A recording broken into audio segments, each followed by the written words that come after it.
Hello everyone. In this video, you will learn how can you download Quick Share on your computer. So for downloading it, click on Window key and then search here Microsoft Store and then open it. Now here you can see Quick Share is showing. If this is not showing, search here Quick Share.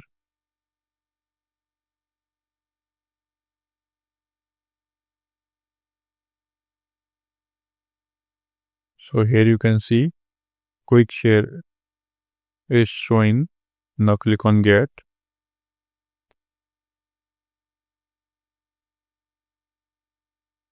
If any pop-up shows, click on Yes. So this is how you can download Quick Share on your computer. Hope this video is helpful for you. If you found this video helpful, please do like, share and subscribe. And thanks for watching.